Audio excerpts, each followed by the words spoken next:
Good morning students, good morning. कैसे हैं आप लोग सभी? आई थिंक सभी बहुत अच्छे होंगे। चलो शुरू करते हैं आज हिस्ट्री का चैप्टर नंबर 2। ठीक है, ये आपकी हिस्ट्री का चैप्टर नंबर 2 है जिसका नाम है new Kings and kingdom. New Kings और किंगडम का मतलब क्या हुआ यहाँ पर? न्यू किंग्स का मतलब नए राजा और किंगडम मतलब साम्राज्य। न्यू किंग्स का मतलब होता है नए राजा और नया साम्राज्य। अब ये नया राज्य और नया साम्राज्य क्या है, समझने की बात तो ये है कि भाई ये क्या है। तो ये 7th सेंचुरी से लेकर और 12th सेंचुरी के बीच में जो नए राजा बने उनके बारे में ये लेसन आपको नॉलेज देने वाला है। ये लेसन आपको बहुत अच्छी नॉलेज दे देगा। देखो ये लिखा हुआ नीचे 7th से 12th सेंचुरी में जो नए राजा और नए किंग्स और नए जो किंगडम्स बनाते हैं उनके बारे में है। देखो आपको एक मैप दिखाया गया, इंडिया का ये मैप दिखाया हुआ है। इस मैप में हम देखेंगे कि कुछ ये देखो एरिया दिखाया हुआ है, पूरा का पूरा आप ये एरिया देख पा रहे हैं। ये नए किंग्स का एरिया था, मतलब कि यहाँ पर नए प्रकार की डायनेस्टीज, एक नई प्रकार की डायनेस्टी यहाँ पर आ गई थी जिसका नाम था गुर्जर प्रतिहार। कौन सी थी? गुर्जरा, ठीक, गुर्जरा प्रतिहार डायनेस्टी। ओके, कब से कब के बीच में? 7th से 12th सेंचुरी के बीच में।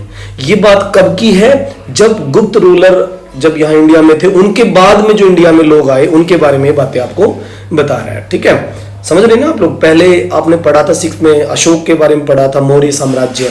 उसके बाद में गुप्त साम्राज्य, आपने चंद्रगुप्त के बारे में पढ़ा, समुद्रगुप्त के बारे में पढ़ा। क्या जानना नहीं चाहोगे कि आप समुद्रगुप्त के बाद या फिर गुप्त साम्राज्य के बाद, गुप्त डायनेस्टी के बाद में कौन नए राजा आए होंगे? इस 7th से 12th सेंचुरी के बीच में बहुत सारे मुस्लिम अटैकर भी आए यहाँ पे। 700 कुछ 30 के आसपास भी बहुत सारे अटैकर आए। उसके बाद में 1001 से लेके 1001 से पहले ही आ गए थे, बल्कि जो है 997 में, मतलब कि 997 में आ गए थे और उसके बाद 1030 तक यहाँ पर रहे। महमूद गजनवी, उसके बाद मोहम्मद गोरी आया। तो ये सारा लेसन इन चीजों के बारे में बताएगा कि 7th से 12th सेंचुरी के बीच में इंडिया में किस प्रकार का टाइम रहा था और कौन से नए राजा आ गए थे। ओल्ड डायनेस्टीज को हटा दिया गया। गुप्त साम्राज्य जो ओल्ड डायनेस्टी हुआ करती थी उनमें उन्हीं के चीफ ने, जैसे राजा अपने पास कुछ सामंत और कुछ चीफ, कुछ मिलिट्री कमांडर रखा करते थे, तो इन्हीं मिलिट्री कमांडर ने और इन्हीं चीफ ने अपने राजाओं से चिटिंग की और चिटिंग करके धीरे धीरे अपने एरिया को इंडिपेंडेंट बना लिया। अब वो राजा की बात नहीं मानते, ओल्ड किंग्स की, जो पुराने वाले किंग्स थे उनकी बात वो नहीं मानते और अब अपना एरिया वो आजाद कर लेते हैं। तो ये पूरी कहानी उन्हीं के बारे में है। देखो अब तो एक तो ये रहा गुर्जर प्रतिहार, जिन्होंने अपने आप को क्या किया, ठीक है, अपने आप को उन्होंने इंडिपेंडेंट बनाया। एक ये एरिया देखिए, ये राष्ट्रकूट का एरिया पूरा का पूरा, ये भी इंडिपेंडेंट बना, ये भी किसी के चीफ हुआ करते थे। और ये गुर्जर प्रतिहार भी किसी के चीफ हुआ करते थे, किसी राजा के चीफ, समझ रहे हो, किसी किंग के चीफ हुआ करते थे। ये चीफ मतलब कमांडर वगैरह हुआ करते थे। और ये राष्ट्रकूट भी किसी के चीफ हुआ करते थे। और ये आप देखोगे पालाज जो नई डायनेस्टी बनी, ये भी किसी के चीफ हुआ करते थे। चीफ मतलब कमांडर, ठीक है, कमांडर वो मिलिट्री कमांडर हो सकते थे, वो कोई ब्राह्मण हो सकते थे, इस तरह के बहुत सारे लोग हुए उस टाइम में। तो इस लेसन में हम 7th सेंचुरी से 12th सेंचुरी के बीच में नए नए राजा, नई नई डायनेस्टीज कौन कौन सी हुई उनके बारे में पढ़ेंगे। गुर्जर प्रतिहार, राष्ट्रकूट, पाल्स, चोलाज, ठीक है, और चाहमान यानी कि चौहान। इस तरह के 5-6 डायनेस्टीज के बारे में बातें होंगी कि इन लोगों ने कैसे इंडिया को कवर किया। ये देखोगे आप यहाँ पर, ये चोलाज का एरिया है, ये चेराज एरिया है, ये पांड्यान्स एरिया है, ये भी अलग अलग डायनेस्टी हुई है साउथ डेक्कन में। ठीक है, ओके, शुरू करें। अब देखो उसके बाद नेक्स्ट पेज में क्या दिखाया गया है, नेक्स्ट पेज में कि न्यू डायनेस्टीज कैसे इमरजेंस हुई, उनका आगमन कैसे हुआ वो दिखा रखा है। ठीक है, देखो ये 7th सेंचुरी से 3 बिग, मतलब बड़े बड़े जो, sorry, there are big landlords. Big landlord का मतलब है बड़े बड़े जमींदार हुआ करते थे। और वॉरियर चीफ मतलब लड़ाई करने वाले जो मिलिट्री चीफ होते थे, जिसको किंग भेजता था लड़ाई के लिए, भाई लड़ाई के लिए किंग खुद थोड़ी नहीं जाता था, वो खुद भी जाता था और कई बार अपने चीफ को भी भेज देता था लड़ने के लिए। तो ये वॉरियर चीफ हुए थे, अलग अलग रीजन के अलग अलग एरिया के वॉरियर चीफ हुए हैं इंडिया में, और उनको उस समय सामंत और सबऑर्डिनेट कहा जाता था। क्या कहा जाता था? सामंत और सबऑर्डिनेट उनके नाम होते थे। मतलब कि या तो सबऑर्डिनेट कह दो या सामंत कह दो, राजा के सामंत, मतलब कि ओल्ड किंग्स के सामंत वो हुआ करते थे। और ये लोग धीरे धीरे यहाँ राजाओं के लिए गिफ्ट वगैरह भी दिया करते थे। मतलब जब ये सामंत बन जाते थे किसी एरिया के, इनको राजा सामंत बना देते। सामंत का मतलब है जो जिसके पास राजा की लैंड्स होंगी, जिसके पास राजा की क्या होगी? लैंड्स होगी, और वो लैंड्स के बीच में एक मीडिएटर का काम करेगा। राजा और पीजेंट्स के बीच में मीडिएटर का काम करेगा। क्या करेगा? Middle man. वो मिडिल मैन होंगे, ठीक है। क्या होंगे? मिडिल मैन होंगे, मिडिल मैन होंगे वो, ठीक है। तो उसके बारे में बातें होंगी। तो ये मिडिल मैन धीरे धीरे अपने आप को इंपोर्ट मतलब पावरफुल बना लेते हैं। ओके, देखो यहाँ पे दिखा रखा है कि ये सामंत जो है धीरे धीरे अपनी पावर ले लेते हैं, पावर गेन कर लेते हैं, और पावर गेन करने के बाद धीरे धीरे अपने आप को वो क्या करते हैं? महासामंत डिक्लेयर करने लगते हैं, अपने आप को महासामंत कहने लगते हैं, अपने आप को महासामंत टाइटल देने लगते हैं। देखो टाइटल होता था उस टाइम में जो इन किंग्स ने अपने नाम के साथ लगवाया, टाइटल हुआ करता था। इसके अलावा इन्होंने अपने आप को महामंडलेश्वर भी कहा, और क्या कहा? महामंडलेश्वर भी उन्होंने कहा। Great Lord of the circle भी उन्होंने अपना नाम दिया। मतलब कि महामंडलेश्वर का मतलब क्या होता था? Great Lord of the area, मतलब कि उस एरिया का सबसे बड़ा राजा या ओवरलॉर्ड उसको कह सकते हैं, ठीक है। और फिर कुछ समय बाद इन्होंने अपने अपने जो है एरिया में, ठीक है, अपने अपने एरिया में उन्होंने क्या किया? जो है इंडिपेंडेंट करा लिया उन्होंने, अपना एरिया इंडिपेंडेंट करा लिया। ओके, और वो उस जगह के ओवरलॉर्ड बन गए इंडिपेंडेंट कराने के बाद। ओके, अब एग्जाम्पल देखो, एग्जाम्पल नंबर वन, या देखो एग्जाम्पल नंबर 1, किन किन लोगों ने ऐसा किया? पुराने वाले किंग्स के चीफ थे लेकिन बाद में वो इंडिपेंडेंट हो गए। कैसा, कौन कौन थे जिन्होंने ऐसा किया होगा? तो देखो सबसे पहले ये राष्ट्रकूट के बारे में बात कर रहा है, जो दक्कन में हुआ करते थे, चीफ, दक्कन के चीफ। अब वहां पर राजा कौन थे? चालुक्य। समझ रहे हो? राजा कौन थे? किंग्स वहां के कौन थे? चालुक्य थे।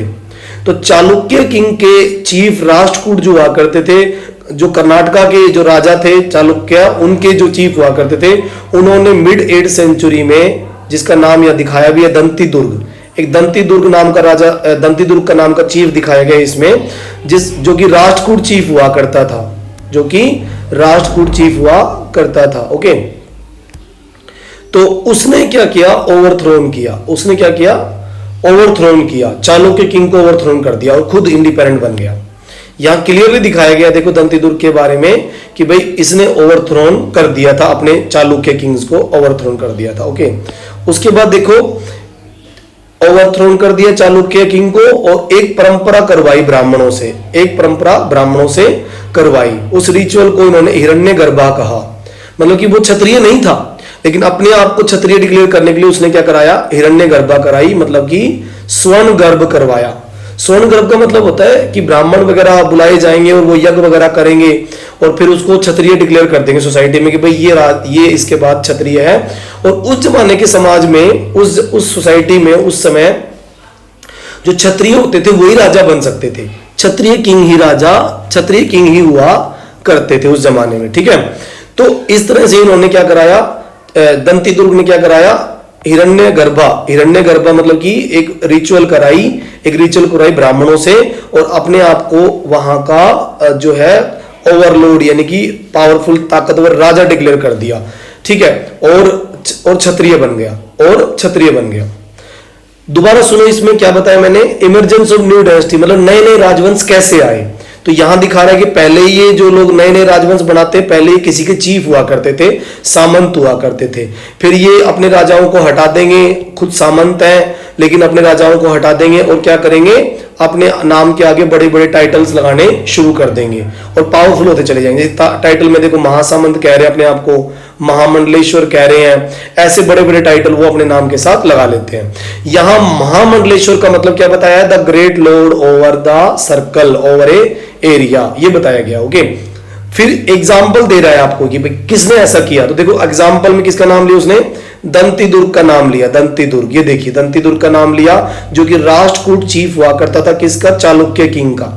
चालुक्य किंग का वो राष्ट्रकूट चीफ हुआ करता था, और उसने क्या किया, अपने चालुक्य किंग को हटा दिया, ओवरलॉर्ड को, यानी कि जो अपने राजा थे उसको हटा दिया गया है, और उसने क्या किया, हिरण्यगर्भा रिचुअल कराई, एक परंपरा ब्राह्मणों से करवाई, जिसके बाद वो ब्राह्मण जो ब्राह्मणों ने रिचुअल कराया, और उसके बाद वो चेंज होकर क्या बन गया, फिर वो क्या बन गया, क्षत्रिय बन गया, और क्षत्रिय बनते ही वो राजा बन गया, क्योंकि उस जमाने के समाज में क्षत्रिय ही राजा बन सकते थे। ठीक है, अब एक और केस देखो, यहाँ पे ये एक और केस देखो एक और, इससे पहले कि मैं आपको बताऊं, देखो राष्ट्रकूट लोगों ने यहाँ पर एक गुफा में, एक अलोरा अजंता की गुफाएं, उनमें उन्होंने एक ये पिक्चर भी बनवाई है। इस पिक्चर के अंदर देखोगे आप कि इसमें नरसिंह अवतार दिखाया गया, भगवान विष्णु का नरसिंह अवतार दिखाया गया। ये देखिए भगवान नरसिंह है, ये कौन है, ये भगवान नरसिंह, ये देखो नरसिम्हा। ठीक है, भगवान क्या है, ये नरसिम्हा। ठीक है, ये नरसिम्हा भगवान है। ठीक है, नरसिम्हा भगवान है, और ये इस समय किसको मार रहे हैं, ये हिरण्यकश्यप को मार रहे हैं। किसको मार रहे हैं, ये देखिए हिरण्यकश्यप है जिसको ये मार रहा है, यानी कि नरसिम्हा है, ये इसको मर्डर कर रहे हैं, क्योंकि इसको नरसिम्हा जो एक भगवान विष्णु के अवतार हुए हैं, आधा वो सिर, उसका आधा जो सर है वो शेर का था, और सॉरी उसका जो सिर था, भगवान विष्णु का जो सिर था वो शेर का था, और उसका धड़ जो इंसान के रूप में था, इसलिए उसको नरसिंह कहा गया। उसको क्या कहा गया, नर और सिंह। तो ये उस जमाने का एग्जाम्पल हमारे सामने कि भाई ऐसे दंती दुर्ग जैसे राष्ट्रकूट चीफों ने इस तरह की गुफाओं में, यानी कि अलोरा अजंता की गुफाओं में इस तरह के चित्र भी बनवाए और मूर्तियां बनवाई। तो धीरे धीरे धीरे धीरे न्यू डायनेस्टीज आती चलेगी। अब देखो, अब सेकंड एग्जांपल और दे रहा आपको। सेकंड एग्जांपल में कुछ फैमिली ऐसी बताएगा, कुछ फैमिली ऐसी होंगी, ठीक है, इंटरप्राइजिंग फैमिलीज, मतलब कि कुछ ऐसी फैमिली होंगी जो लड़ना जानती हैं। धीरे धीरे ये मतलब ये लोग मिलिट्री इकट्ठी कर लेंगे, क्योंकि इन लोगों को लड़ना आता है, और ये पावर के बल पर राज्य हड़पेंगे, पावर के बल पर, मतलब ताकत के बल पर ये राज्य को कैप्चर कर लेंगे। ठीक है, और अपने किंगडम में उसे मिला देंगे, इंडिपेंडेंट कर लेंगे उसे। ओके, तो जैसे इसमें नाम दे रहा, देखो एक तो ये रहा कदम्ब म्यूर शर्मन, ये याद करो, ये ए बता दिया मैंने कि एक राजा तो ये रहा। ओके, और एक देखो ये रहा हरिचंद्र, एक ये रहा नंबर बी मतलब दूसरा राजा जिसने ऐसा किया था। हरिचंद्र तो एक ब्राह्मण था, और फिर क्षत्रिय बना, और फिर अपना राज्य उसने ले लिया। अभी दोनों का एरिया भी बता रहे, देखो कदम्बा म्यूर शर्मन का एरिया कौन सा, कर्नाटका, और जो हरिचंद्र है इसका एरिया कौन सा, राजस्थान। मतलब इन दोनों ने अलग अलग एरिया को जो है कैप्चर किया था। ओके, तो तीन लोगों के बारे में बात की हमने। एक तो हमने बात की इसके बारे में, दंती दुर्ग के बारे में बात की, दंती दुर्ग, ठीक है, राष्ट्रकूट चीफ। दूसरा हमने कदम्ब म्यूर शर्मन के बारे में बात की, ठीक है, ये कदम्ब म्यूर शर्मन। और फिर उसके बाद हरिचंद्र के बारे में हमने बात की। तो इन तीनों ने अलग अलग एरिया में न्यू डायनेस्टी बनाई, नए राजवंश बनाए, और नए राजा के रूप में वो सामने आए। समझ आ गया आपको? बहुत आसान है ये बहुत आसान है समझना इसको। ठीक है, अब बात ये आती है कि इनका प्रशासन कैसे होता था। नए राजा बन तो गए, लेकिन ये प्रशासन कैसे करेंगे वो भी समझना है। एडमिनिस्ट्रेशन कैसे करते थे नए राजा, अपना प्रशासन किस तरह करते थे। देखो दिखा रखा है, new king adopted high sounded titles. नए किंग जो बने उन्होंने बड़े बड़े अच्छे अच्छे टाइटल जो है उन्होंने अपने नाम के आगे लगाने शुरू कर दिए। जैसे कि दिखा रखा है महाराजा अधिराज, ये देखो एक टाइटल बनाया, एक टाइटल, ठीक है, ये नंबर 1 टाइटल हो गया महाराजा अधिराज। मतलब क्या हुआ, ग्रेट किंग या ओवरलॉर्ड ऑफ किंग्स, मतलब सभी राजाओं का राजा, महाराजा अधिराज। इस तरह से उन्होंने ये चीजें की। एक और टाइटल देखो, ये त्रिभुवन चक्रवर्ती, ये देखो एक और टाइटल मिल रहा है इसको, नंबर 2 टाइटल नंबर 2 कि पहले जो नए राजा बने, जैसे मैंने अभी बताया कि भाई एक तो राष्ट्रकूट कौन था, दंती दुर्ग। जब ये राजा बना तो इसने नाम लगाया होगा महाराजा धीराज दंती दुर्ग, समझ रहे हो। जैसे फिर दूसरा बना कदम्ब म्यूर शर्मन, तो कहेंगे महाराजा धीराज चक्रवर्ती त्रिभुवन चक्रवर्ती, जो है क्या लिखेंगे, मयूर शर्मन, कदम्बा मयूर शर्मन, ऐसे वो नाम के आगे टाइटल लगा लेते थे। जैसे एक और मैंने बताया था 3rd नंबर पे कौन था, हरिचंद्र, तो कहेंगे महाराजा धीराज त्रिभुवन चक्रवर्ती, कौन था, मतलब क्या नाम था उसका, हरिचंद्रा। तो इस तरह वो नाम के आगे टाइटल लगा लेते थे, तो इस तरह धीरे धीरे अपने आप को पावरफुल नहीं थे, लेकिन पावरफुल बनाने की कोशिश करते थे। ठीक है ना, पावरफुल बनाने की कोशिश करते। देखो चक्रवर्ती का ये बताया, त्रिभुवन चक्रवर्ती का मतलब है 3 लोकों का स्वामी, ठीक है। लॉर्ड ऑफ, क्या है, लॉर्ड ऑफ 3 वर्ल्ड, 3 लोकों का स्वामी, 3 वर्ल्ड। तो इस तरह के नए नए टाइटल ही लेने लगे और धीरे धीरे बड़े फेमस हो गए। अब देखोगे आप ये फिगर नंबर 1 में ऐसे एनटीएससी में क्वेश्चन बहुत सारे आते हैं, आप स्कूल में एनटीएससी होते हैं उसमें बहुत सारे क्वेश्चन आते हैं कि भाई कौन सी राजा ने, कौन से डायनेस्टीज के लोगों ने जो है, कौन से डायनेस्टी के लोगों ने इस तरह का ये अजंता अलोरा में भगवान नरसिंह की मूर्ति बनाई है, किसने किया? विष्णु एज ए नरसिंह अवतार, भगवान विष्णु एज ए नरसिंह अवतार किसने अपने टाइम में अजंता अलोरा की गुफाओं में मतलब दिखाया है?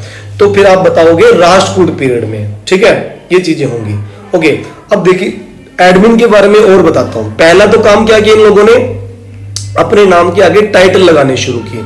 समझ गए, नए किंग्स ने अपने नाम के आगे टाइटल लगाने शुरू किए, ठीक है। टाइटल का नाम बता दिया, महाराजा धीराज, और क्या बताया था आपको, बताया था ना, त्रिभुवन चक्रवर्ती, ऐसे नाम टाइटल लगाए। उसके बाद देखो ये दूसरा तरीका क्या होता था, नंबर 2, ये सामंतों के बीच में अपनी पावर बांट लेते थे। ये क्या करते थे, सामंतों के बीच अपनी पावर को बांट लेते थे। जैसे राजा है, बहुत सारे सामंत बना दिए अपने साथ के, और उन सामंतों में, सामंत का मतलब है राजा का नोबल मैन, राजा का क्या हो गया, नोबल मैन। क्या है ये, नोबल मैन है, मतलब कि राजा के पास बैठता है, राजा के राज दरबार में बैठता है, राजा जो है उसको बहुत सारी जमीनें दे देता है। या फिर राजा के पास ना भी बैठता हो तो गांव का कोई पंच सरपंच टाइप में कुछ हो गया बड़ा, जिसको वो लैंड्स दे देगा कि भाई आप इस जगह से टैक्स कलेक्ट करोगे। इस तरह से सामंत बनाए जाते थे। ओके, जैसे ये राष्ट्रकूट और पालाज पहले सामंत ही तो होते थे, ये पहले सामंत ही थे, लेकिन धीरे धीरे ये क्या हो गए, पावरफुल किंग बन गए धीरे धीरे, ठीक है। तो ये अपने साथ सामंत रखते थे, और कुछ पीजेंट्स के बीच में ये जुड़े हुए होते थे, पीजेंट से जुड़े होते थे, और ट्रेडर से जुड़े हुए होते थे, और ब्राह्मणों से जुड़े हुए होते थे। सब मिलकर ये अपना काम करवा लेते थे, मतलब अकेला कुछ नहीं करता था, सारा काम होता था। ओके, उसके बाद देखिए ये जो इनके सामंत होते थे, ये टैक्स कहां से कलेक्ट करते थे, टैक्स, ये टैक्स कलेक्ट करते थे किसानों से, पीजेंट से, मतलब पीजेंट जिनके पास अपनी खुद की जमीन नहीं है, उनसे टैक्स कलेक्ट करते हो रहा है, ठीक है। ओके, कैटल कीपर जो अपने साथ जानवर रखेंगे, जैसे भेड़ बकरी चराने वाले कैटल कीपर, उनसे टैक्स कलेक्ट करते थे। ओके, और अलग अलग जगह से वो अपना पैसा ले लेते थे। आर्टिशन से भी वो टैक्स कलेक्ट करते थे, मतलब कि जो नए राजा है वो सामंतों के थ्रू पीजेंट से, कैटल कीपर से और आर्टिशन से पैसा कलेक्ट वो करते थे, मतलब कि टैक्स कलेक्ट करते थे। और फिर उनके पास राज खजाने में पैसा जाता, और उस पैसे से वो मिलिट्री को मेंटेन करते, समझ रहे हो, उस पैसे से वो मिलिट्री को मेंटेन करते, राज काज चलाते, जो भी उनको करना होता तो सारा काम वो करते थे। ओके, उसके बाद देखिए ये लोग रेंट कलेक्ट करते। रेंट मतलब उस जहां पे ये लोग रह रहे हैं, कैटल कीपर है, आर्टिशन है, उन सबसे वो रेंट कलेक्ट कर देते थे, ठीक है।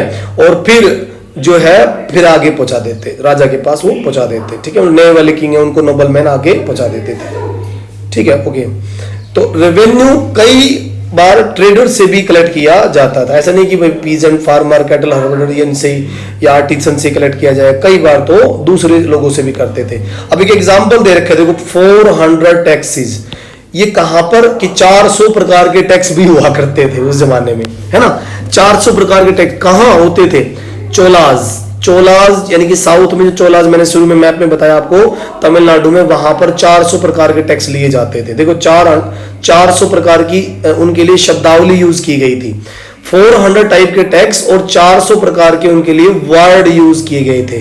जैसे एक वर्ड यहां पर ये यूज कर रहे, देखो विटी, ये देखो विटी एक बहुत ही कॉमन टैक्स जो वहां लगभग सभी लोगों से लिया जाता था, ठीक है। विटी क्या होता था, लोगों से काम करवाते थे, एक ऐसा टैक्स जिसमें कैटल हार्डर या आर्टिसन वगैरह पीजेंट्स राजा के लिए काम करेगा, फ्री में काम करेगा टैक्स के रूप में, ठीक है। ओके, एक और होता था कदमई, देखो ये कदमई भी दिखा रहे थे, कदमई का मतलब था लैंड रेवेन्यू, मतलब कि जमीन का टैक्स।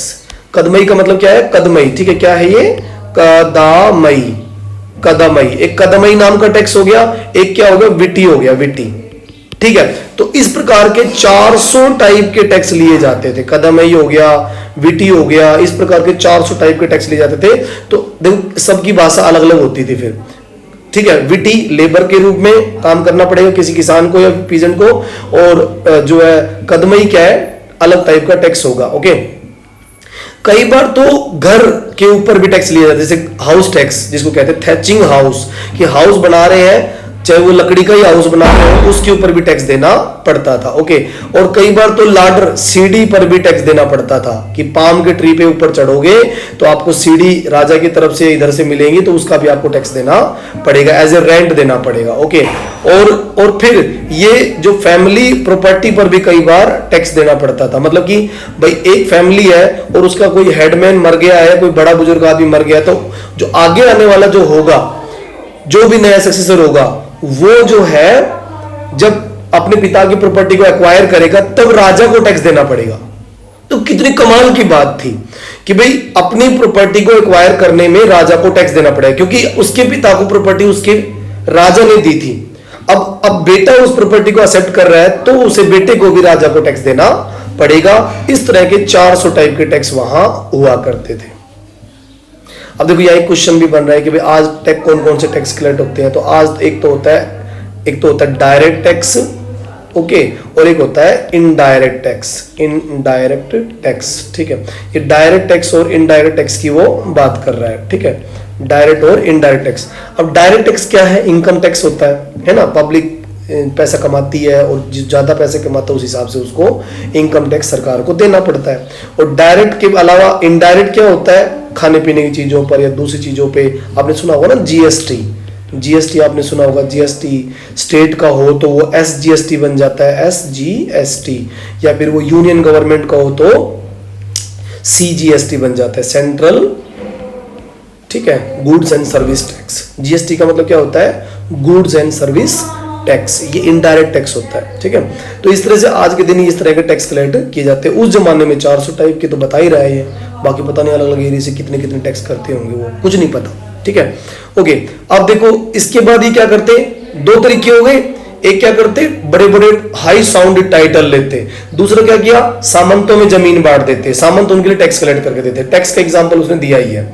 ओके, इसके अलावा एक और तरीका क्या था, ये रिसोर्स जो है, किंग जो है, जो ये रिसोर्स जो टैक्स आता उससे किंग को पावर मिलती, और किंग इससे क्या करता, इस पैसे से टेम्पल्स बनाता। किंग क्या करता, इस पैसे से टेम्पल बनाता, कंस्ट्रक्शन ऑफ टेम्पल। इस पैसे का यूज कहां होता, ये किसकी बात कर रहे हैं, यूज ऑफ टैक्सेस, कि टैक्स का यूज कहां करता था राजा, कहां करता था टैक्स का यूज, राजा टैक्स का यूज करेगा कंस्ट्रक्शन ऑफ टेम्पल में, टेम्पल को कंस्ट्रक्ट करेगा। दूसरा क्या करेगा, उसके अलावा क्या करेगा, वार लड़ने में। ठीक है, उस टैक्स का यूज वो वार लड़ने में करेगा। और क्या करेगा, और फिर जो है इससे उसका धन, जब वो वार लड़ेगा तो और दूसरे राज्य को कैप्चर कर लेगा, फिर उसके पास पैसा और हो जाएगा। कई बार लूटपाट करके भी वो पैसे इकट्ठा करते थे। प्लंडर का मतलब होता है लूटपाट करना। ओके, इस तरह से वो अलग अलग ट्रेड रूट पे जो लोग जाने वाले होते थे उनके ऊपर भी, रास्तों पर भी टैक्स लिया जाता था। मान लीजिए कोई ट्रेड रूट है, मान लीजिए इंडिया से अफगानिस्तान जा रहे हैं या पाकिस्तान जा रहे हैं, तो राजा उन रास्तों पर भी ट्रेड लिया करता। जैसे उस जमाने में सबसे फेमस सिल्क रूट हुआ करता था। सिल्क रूट आपको याद होगा, रेशम मार्ग। तो इधर चाइना वाले बहुत सारा सिल्क लेकर आते और फिर वो इधर उधर भेज देते थे। तो सिल्क रूट चाइना के रास्ते से जाता था, इंडिया से होते हुए उधर आगे बढ़ते थे, तो उसके ऊपर भी टैक्स लगाया जाता था। मतलब कि रूट्स पर भी टैक्स लगते थे। ठीक है, तो टैक्स कलेक्ट करने का कितना सारा तरीका हो गया। देखो, फोर्स लेबर टैक्स के रूप में है, कदमई यानी कि लैंड रेवेन्यू टैक्स के रूप में है, हाउसेस बनाएंगे तो थैचिंग ऑफ हाउस उस पर टैक्स है। इसके अलावा जो लैडर जो यूज की जा रही है पेड़ पे चढ़ने के लिए, उसके ऊपर भी टैक्स है।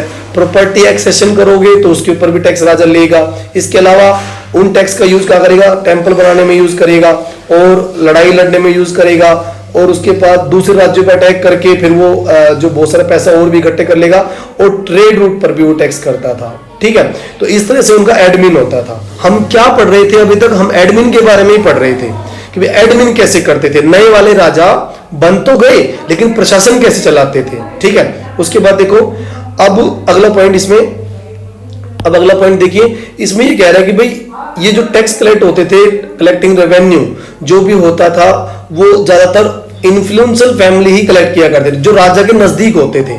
भाई वजीर हो गया, राजा का भाई हो गया या रानी का भाई हो गया, जो बड़े बड़े लोग होते थे, जो राजा की बिल्कुल टच रहते थे ना, वही सामंत बनते थे, वही बड़े जमींदार बनते थे, वही टैक्स कलेक्ट किया करते थे। समझ रहे हो आप लोग? तो इस तरह से वो लोग किया करते थे।